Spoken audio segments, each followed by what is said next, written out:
आदरणीय दर्शकबिन हामी यति बेला प्युठानको बिजुवारमा लगेको नेमतारा पोलिक्लिनिकको ल्याबमा चाहिँ प्रवेश गरेका छौँ। प्युठानमा पछिल्लो समयमा धेरै बिरामीहरूलाई चाहिँ निकै सेवा दिइरहेको नेमतारा पोलिक्लिनिकको यो ल्याबमा के छन् त त्यस्ता अत्याधुनिक मेसिनहरू भन्ने धेरैलाई चासोको विषय पनि हुनसक्छ होइन। डाक्टरले हेर्ने र डाक्टरले यो ल्याबमा जो दिसा पिसाब खका रगत लगायतका चिजहरू यहाँ परीक्षण हुन्छ। त्यसपछि मान्छेको चाहिँ रोग पत्ता लाग्छ र त्यो रोगको निदान चाहिँ डाक्टरहरूले गर्नुहुन्छ। यहाँ ठुल्ठुला टेलिभिजन जस्ता पनि छन् के हुन् होइन। हामी यहाँको चाहिँ ल्याबमा चाहिँ बसन्तजीसी हुनुहुन्छ, उहाँसँग चाहिँ सोध्नेछौँ। सरजी, हजुर, यो नेमतारा पोलिक्लिनिक प्रणाली बिजुवारले निकै सेवा दिइरहेछ। पछिल्लो समय भिडभाड पनि निकै हुन्छ, बिरामीहरूको चाप पनि हुन्छ। हामी आज यहाँको ल्याबमा आइरहेका छौँ। यो ल्याबमा रहेका यो मेसिनहरूले कुन मेसिनले के काम गर्छन् यसो दर्शकहरूलाई जानकारी गराउनुहोस् त। के कस्ता मेसिनहरू छन्, के कति पर्छ होइन। यो मेसिन भनेको सिबिसी हो। सिबिसी मेसिन हो। सिबिसी मेसिनले ल्याएर तपाईँको रगतको मात्राहरू डब्लुबिसी आरबिसीहरू है प्लेटलेट्सहरू के छ कस्तो छ भर्ती बढिसक्यो भन्ने हेर्छ।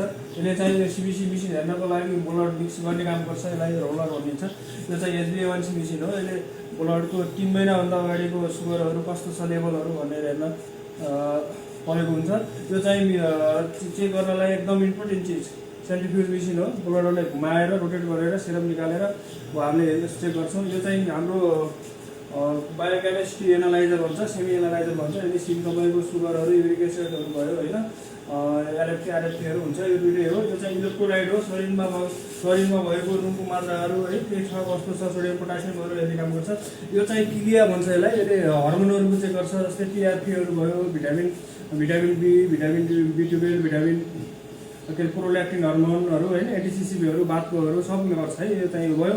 अब यो चाहिँ खास स्पेसल्ली स्टुलहरू युरिनहरू अनि स्पुटमहरू हेर्नको लागि माइक्रोस्कोप प्रयोग गरिन्छ। मोटामोटी अब हाम्रो बेसिक चाहिँ यति नै छ है। सानो कोठा छ होइन, ल्याबमा गर्नु छ। यहाँ रहेका सामग्रीहरू पनि त बहुत महँगा होला होइन। लगभग छन् बेसिकली तपाईँको 5-7 लाख रुपियाँदेखि माथि नै छन् है सामानहरू चाहिँ। अनि यति बेला यो भिडियो हेरिरहनु भएका दर्शकहरूले के भन्न चाहनुहुन्छ तपाईँ? एकचोटि नेमतारा पोलिक्लिनिकमा आएर भिजिट गरिदिनु होला, सेवा लिनु होला। सेवा सुविधा कस्तो छ एकचोटि सेवा लिएर यसको विश्लेषण गरिदिनु होला भन्न चाहन्छु। धन्यवाद।